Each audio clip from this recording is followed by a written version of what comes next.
하나님 말씀 보겠습니다. 요한복음 13장 12절입니다.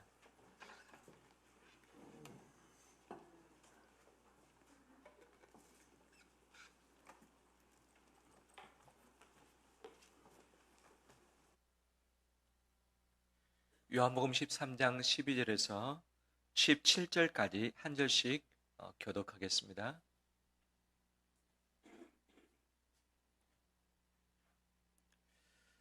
그들의 발을 씻으신 후에 옷을 입으시고 다시 앉아 그들에게 이르시되 내가 너희에게 행한 것을 너희가 아느냐?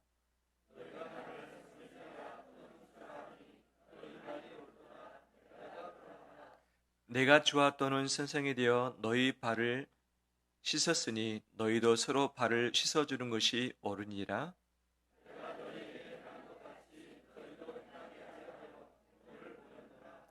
내가 진실로 진실로 너희에게 이르노니 종이 주인보다 크지 못하고 보냄을 받은 자가 보낸 자보다 크지 못하나니 너희가 이것을 알고 행하면 복이 있으리라. 아멘. 주의 이름으로 축복합니다. 서로 가까이 있는 분들 인사 나눌까요? 잘 오셨습니다. 축복합니다.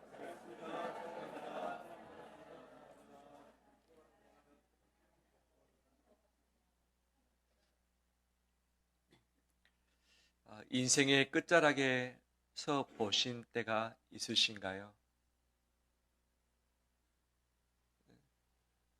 의지할 것 없고 기댈 데 없을 때에 인생의 벼랑 끝에 내몰릴 때가 있지요. 그때 참 우리의 마음이 어떻습니까? 도와줄 사람도 없고 내 혼자 인생을 버티기도 어려울 때에 이대로 얼른 이 세상을 떠났으면 좋겠다.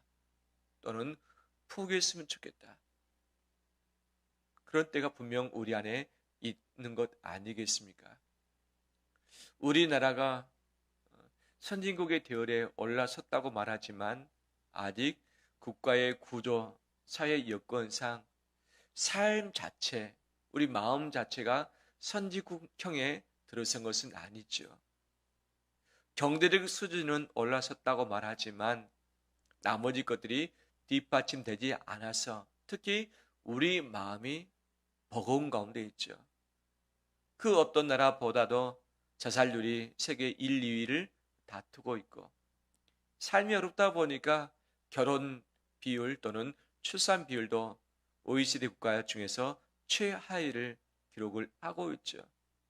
마음에 힘이 없다는 증거이겠죠. 행복하면 내 다음 삶이 기대가 되어진다면 얼마든지 누릴 수 있겠지만 나도 힘든데 내 자신의 힘든 것을 또 누구에게 짊어질 수 있겠는가라고 하는 고민들이 우리 가운데 있지요. 갑자기 건강을 잃어버려서 정말 고통 가운데 있을 때가 있고 이 돈을 잃어버려서 정말 아쉬운 소리를 해야 되는데 아쉬운 소리 할 대상도 사라질 때 사랑했던 사람과 여러 가지 사정상 함께하지 못하고 먼저 떠나버릴 때에 또는 이별할 때에 등을 돌릴 때에 우리 마음이 참 숨 쉴 곳이 사라져버린 것이 연약한 우리의 삶 자체인 것이죠. 이럴 때 보이는 것이 없습니다. 사람들의 눈에 들어오지 않습니다. 좋은 경치, 장미꽃이 내 눈에 보여지지 않는 것이죠. 맛있는 음식을 봐도 입맛이 올라오지도 않고 먹는 것을 먹어도 이것이 잘 소화도 시키지도 못하는 것이죠. 재미난 곳을 간다 할지라도 내 마음이 불편하기 때문에 이것을 누리지도 못하고 늘 뭔가에 붙들려 있기 십상인 것이 인생 끝자락에 선 사람들의 특징이라 할 수 있겠죠. 우리 온 성도님들 오늘 이 시간 주님의 사랑을 다시 붙잡고서 일어서길 원합니다. 희망을 갖길 원합니다. 용기를 가지고 다시 한번 출발하길 간절히 소망합니다. 예수님이 인생 끝자락에 서셨습니다. 이제 곧 떠나서 하나님 곁으로 갈 때가 가까이 왔다는 것을 아셨습니다. 이제 주님이 사실 날이 얼마 남지 않았던 것이죠. 고난의 쓴자를 마셔야 된다는 것을 아셨습니다. 하지만 이것을 원치 않으셨어요. 원치 않은 고난의 쓴자를 마셔야 되는데 바로 십자가의 고난을 당하시고 죽으셔야 되는 그런 상황이죠. 인간적으로 봤을 때 예수 그리스도의 마음이 어땠을까요? 상당히 좋지 않았을 것이다. 6월절이 다가와서 이 6월절 음식을 먹어야 되는데 그 음식 먹으실 때에 맛있게 잡수셨을까?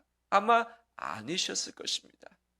좋은 곳을 보아도 정말 기뻐하셨을까? 예루살렘 입성하실 때 모든 사람이 나와서 막 호산나 다윗의 자손이 하면서 예수님을 왕처럼 대우했을 때도 정말 예수님이 기뻐하셨을까? 아니었을 것입니다. 그 날이 가까울수록, 그 시간이 가까울수록 예수 그리스도의 마음이 상당히 좋지 않으셨을 것입니다. 이런 예수님이 마지막 자락에서 무엇을 붙드셨는가? 무엇에 우선순위 두셨는가? 오늘 읽지 않았지만 이 요한복음 13장 1절 말씀에 이렇게 이야기를 하고 있는 거죠. 6월절 전에 예수께서 자기가 세상을 떠나 아버지께로 돌아가실 때가 이른 줄 아시고 세상에 있는 자기 사람들을 사랑하시되 어떻게 사랑하십니까? 끝까지 사랑하시니라 말씀해 주셨습니다. 인생 끝자락에 곧 떠날 예수 그리스도, 곧 죽으실 예수 그리스도, 번민이 가득하고 고난을 앞에 두고서 마음이 쉽지 않은 상황이었지만 예수님이 자기 사람들을 끝까지 사랑하셨습니다. 자기 사람들을 끝까지 사랑하셨습니다. 우리는 코너에 내몰리고 벼랑 끝에 서게 되면 눈에 뵈는 것이 없어요. 나 목숨 하나 부지하기 쉽지 않기 때문에. 하지만 예수님은 자기 사람들을 끝까지 사랑해 주셨습니다. 죽을 때까지 자기 사람을 책임지시고 죽을 때까지 자기 사람들을 구원의 길로 인도를 해 주셨던 것이죠. 제자들이 예수님을 배신했고 예수님을 떠나서 도망가 버렸지만 예수님이 끝까지 그들을 찾아오셨고 붙잡아 주셨습니다. 왜? 사랑하시기 때문인 것이죠. 그 사랑이 우리 가운데 있는 줄 믿습니다.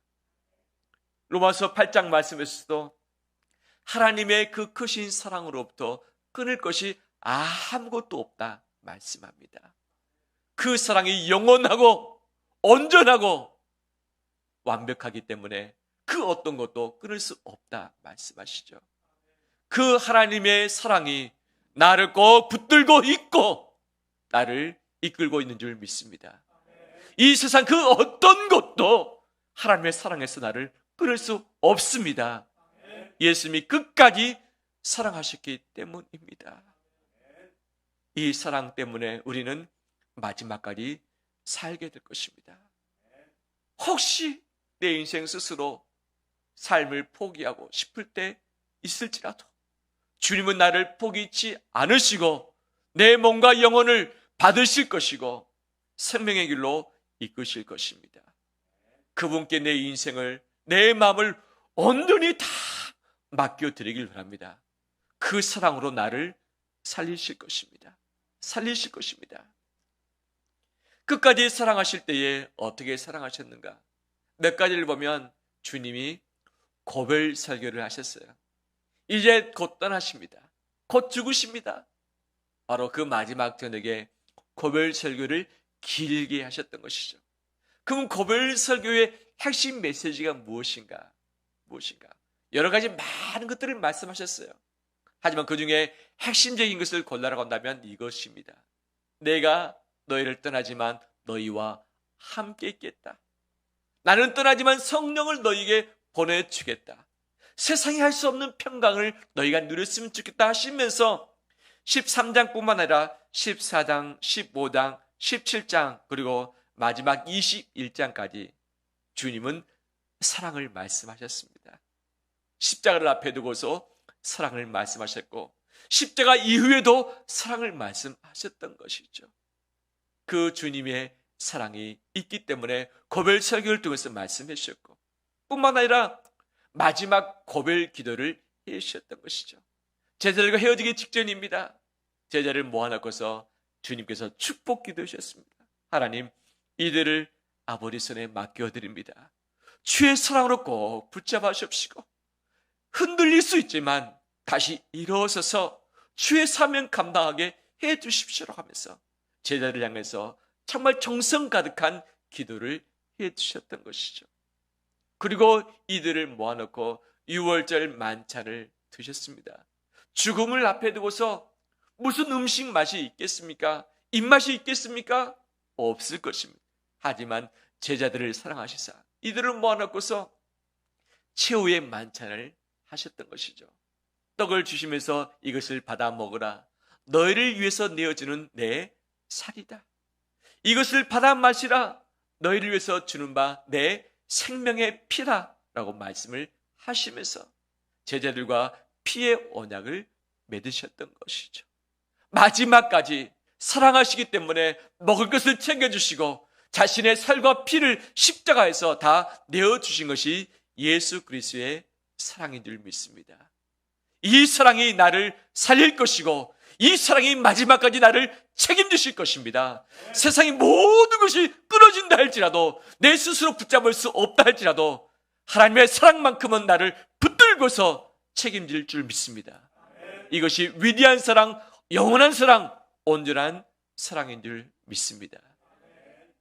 두 번째, 예수님이 자기의 사람을 끝까지 사랑하시면서 하셨던 것이 있는데 그것이 무엇인가? 제자들의 발을 씻겨주셨습니다. 그때 당시 발을 씻기는 임무는 종들이 했던 일이죠. 주인이 밖에 가서 돌아오면 발이 더러워졌기 때문에 씻깁니다. 팔레스타인 지역 이 비가 많지 않습니다. 땅이 먼지가 가득합니다. 주로 샌들을 많이 신고 다닙니다. 그래서 밖에 나갔다 오면 발에 먼지가 많이 있고 냄새가 납니다. 반드시 발을 씻어야만 집 안으로 올 수 있고 먹기 전에도 또 손을 깨끗하게 씻어야만 되는 것이죠. 근데 오늘 이 만나는 이곳에 밖에서 들어왔는데 누군가가 씻어줘야 되는 것 아니겠어요? 종이 씻어주든지 해야 되는데 아마 씻지를 못했던 것 같습니다. 제자들이 예수의 발을 씻어드려야 할 텐데 아마 그러지 못했던 것 같아요. 근데 그들 사이에 어떤 일이 있었는가? 제자들 가운데 싸움이 발생했습니다. 누가 크냐라는 싸움이 있는 것이죠. 예수님의 마음의 생각은 마지막 이 제자들을 어떻게 붙들어 줄 것인가, 그 사랑의 마음밖에 없는데 제자들은 누가 더 높은 자리에 차지할 것인가, 이 교만 마음이 있었던 것이죠. 예수님이 곧 왕이 되실 것이다. 왕으로 예루살렘에 입성했기 때문에 이 로마에서 우리를 해방시켜서 왕이 되실 것이다. 그러면 우리는 어떤 자리를 꿰찰 수 있겠는가? 나는 내무부 장관, 너는 외무부 장관, 나는 국방부 장관 하면서 서로 간에 옥신각신 싸움이 있었던 것이죠. 이것을 아셨던 주님은 말없이 대야에 물을 가져오셨고 제자들의 발을 다 씻겨 오셨던 것이죠. 그럼 그 제자들의 발은 어떤 발인가? 그 다음날 십자가를 앞에 두고 있을 때에 제자들은 다 도망가 버렸습니다. 다 도망갔습니다. 이것을 예수님은 아셨습니다. 그날 밤에 가룟 유다는 예수님을 팔았습니다. 팔 것입니다. 이것을 예수님이 아셨습니다. 다음날 새벽에 베드로는 예수님을 3번 부인할 것입니다. 이것을 예수님이 아셨습니다. 아셨던 예수님이 베드로의 발을 씻겨주셨던 것이죠. 가룟 유다는 예수님을 팔아버리고 배신한 바로 제자였습니다. 곧 그럴 것입니다. 예수님이 이것을 아셨습니다. 그런데 그 가룟 유다의 발을 씻겨주셨습니까? 안 씻겨주셨습니까? 그 제자의 발까지도 씻어주셨던 것이죠. 도망가 버릴 것을 아셨고 부인할 것을 아셨고 팔아버릴 것을 아셨지만 예수님이 제자의 발을 다 씻겨주셨던 것이죠. 이것이 예수 그리스도의 사랑인 줄 믿습니다. 알면서도 배신당할 것을 알면서도 버림당할 것을 알면서도 마지막까지 바로 냄새나는 그 발을 붙잡고서 깨끗하게 씻어주셨던 것이죠. 우리가 삶으로 예수님을 부인할 때가 얼마나 많이 있습니까? 예수를 모른 척한 때가 분명히 있는 것이죠. 죄를 지을 때, 유혹 가운데 넘어질 때에, 두려움 가운데 헤맬 때에 예수 그리스도의 말씀을 잊어버린 채 죄와 착해서 넘어질 때가 참 많이 있죠. 그럴지라도 예수 그리스도의 따뜻한 손으로 우리의 더러운 곳을 어루만드시사 씻어주고 계신 줄 믿습니다. 세상은 더러운 곳을 잘 씻지를 않습니다. 씻어주지 않습니다. 더러운 사람을 잘 가까이 하기를 원치 않습니다. 냄새 나는 사람 가까이 하기도 원치 않습니다. 하지만 예수 그리스도만큼은 사랑하시기에 냄새 나는 곳을 가까이 하시고 남도 만지기 싫은 그 더러운 부분을 손수 만드시사 깨끗하게 해주셨습니다. 수많은 죄 때문에 더럽혀진 몸과 마음이었지만 예수님은 십자가에서 피를 흘리심으로 인해서 모든 죄를 깨끗하게 씻어주셨습니다. 이것이 예수 그리스도의 사랑인 줄 믿습니다. 제가 이 볼펜을 좋아합니다. 특히 펜촉 감이 있잖아요. 또 글이 잘 써지는 펜을 좋아합니다. 그래서 펜을 사서 이 글을 쓰는데 행복이 있어요. 참 좋잖아요. 죄 지으면서 행복을 누리기보다는 글 쓰면서 행복을 누리는 것 얼마나 참 좋습니까? 근데 최근에 쓰고 있는 펜은 이겁니다. 볼펜인데 지우개를 지우면 지워지는 거예요. 근데 일반 고무지구로 지우는 것이 아니라 그 펜 뒤에 있는 바로 이 플라스틱 같은 거 가지고 이 문지르면 지워지는 거예요. 신기하잖아요. 어떻게 이것이 지워질 수 있겠는가 찾아봤더니 바로 온도의 원리를 이용했더라고요. 그래서 이것이 휘발성이기 때문에 어느 정도 열이 있어서 온도가 올라가면 이것이 글씨가 사라지게 만드는 거죠. 그래서 그 펜 끝을 가지고서 이렇게 문지르면 온도가 올라가잖아요. 그럼 글씨가 사라지는 것, 이것이 지워지는 것 아니겠어요?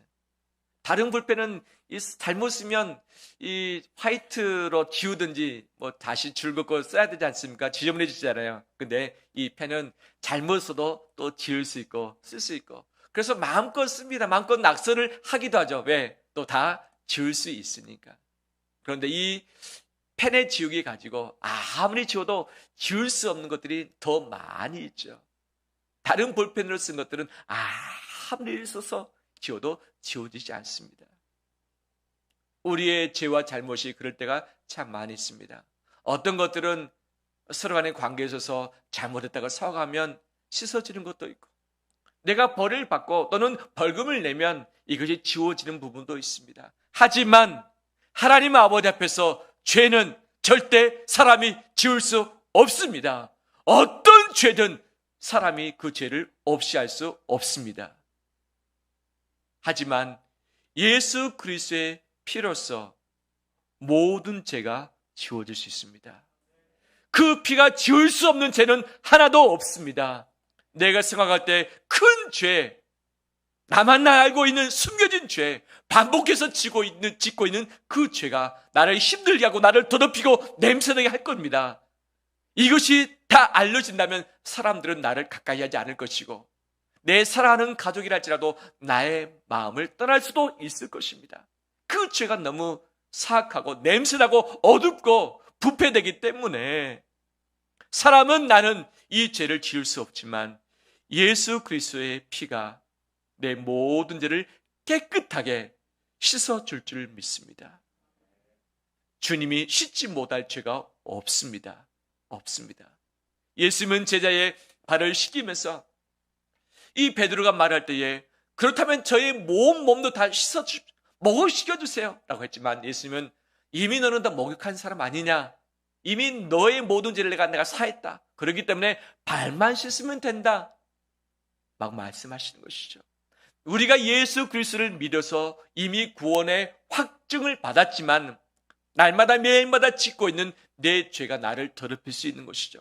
그때마다 예수 그리스도의 이름을 의지해서 예수 그리스도의 십자가 앞에 나가서 내가 죄를 회개하며 돌이킬 때에 예수님이 그 모든 죄를 온전하게 완벽하게 단번에 씻어줄 줄 믿습니다. 다 지워버릴 줄 믿습니다. 내가 용서받은 것을 나는 기억할 수 있습니다. 잊지 못할 수 있습니다. 그렇지만 하나님은 그 모든 것을 잊어버렸다라고 선언해 주십니다. 이처럼 주님의 용서는 완전하며 깨끗한 줄 믿습니다. 그 죄의 용서를 스승 되시는 예수님이 우리에게 베푸셨던 것이죠. 예수님은 참 좋은 스승 되십니다. 자기 제자들을 사랑하시되 끝까지 사랑하셨습니다. 죽을 줄 알면서 그 순간에서도 사랑을 놓치지 않았던 것이죠. 제자들께 서로 다투었고 도망하고 부인했지만 그 제자들의 발을 어루만지시면서 더러운 것을 깨끗하게 다 씻어주시고 죄의 문제도 다 풀어주셨습니다. 예수님 아니면 할 수 없는 바로 그 크신 사랑을 당신의 사람들을 위해서 제자들을 향해서 베풀어 주셨던 것이죠. 우리의 좋은 스승 되신 예수 그리스도의 사랑을 의지해서 다시 용기를 얻고 일어서길 원합니다. 예수 그리스도의 흘리신 그 피로 말미암아 모든 더러워진 것들을 다 씻어내고 깨끗하게 되고 자유케 되며 이것을 누리는 우리에게 간절히 소원합니다. 그런데 예수님은 이렇게 하시고 나서 말씀하십니다. 내가 스승으로서 너에게 본을 보였노니 너희도 서로 발을 씻겨주는 것이 어른이라. 이렇게 행하는 자마다 복이 있다고 말씀을 하고 계시는 것이죠. 스승이지만 내가 너희의 발을 씻겼듯이 너희도 서로의 발을 씻어주라고 말씀하고 계십니다. 상대방의 연약한 부분이 있습니다. 어떤 부분은 냄새가 지독한 부분도 있죠. 어떤 부분은 절대 용서하고 싶지 않은 부분도 있는 것 아니겠어요? 그 손해가 너무 크기 때문에, 내가 받은 상처가 너무 크기 때문에 도저히 용서하지 못하겠다라고 하는 사람이 있을 수 있지만, 예수님이 스승으로서 모든 죄를 씻어주시고 마지막까지 포기치 않고 사랑해 주셨던 것처럼 이 귀한 사랑의 실천을 우리가 흉내내 보길 주의 이름으로 축원합니다. 이 땅에 좋은 스승은 참 많이 있습니다. 하지만 완벽한 스승은 없습니다. 아무리 좋은 스승도 뒤에 어두운 그늘 부분이 있고 나중에 다 들춰보면 허물이 있는 분들이 참 많이 있는 것 아니겠어요? 이 땅에 완벽한 스승은 없습니다. 오직 예수 그리스도밖에 없는 거죠. 그러면 온전한 스승인 예수님은 그때 당시 모든 사람에게 존경받았는가? 그렇지 않습니다. 존경받으셨지만 많은 사람들이 예수님을 거절했습니다. 예수님을 십자가에 못 박아 버렸습니다. 좋은 스승이었지만 모든 사람에게 인정받는 분은 아니었던 것이죠. 이 땅에서의 여러 많은 스승이 있지만 모든 사람을 만족하게 할 수 있는 스승은 있는가? 없습니다. 오직 우리는 예수 그리스도를 닮아 그분의 뒤를 따라가는 스승 되려고 애를 쓰는 자만이 존재할 뿐인 것이죠. 완벽한 스승을 찾기보다는 예수 그리스도를 닮아가려고 애를 쓰는 그 스승을 찾아서 우리가 존경을 표하는 자의 삶을 살는 우리 되길 원합니다. 예수 그리스도만이 우리의 참된 모델이 되십니다. 그분의 삶을 따라감으로 우리에게 좋은 스승이 되셨던 것처럼 이 땅에서 이 시대에 우리 다음 세대, 우리 자녀에게 영적인 좋은 스승 되는 우리 되길 주의 이름으로 축원합니다. 좋은 스승, 사랑하되 끝까지 사랑해 주는 것, 용서하되 도저히 용서할 수 없는 것을 용서해 주는 자가 진정한 좋은 스승인 줄 믿습니다. 이 귀한 스승의 삶을 본받아서 꼭 붙들고 함께 나아가는 우리 되시기를 주의 이름으로 축원합니다.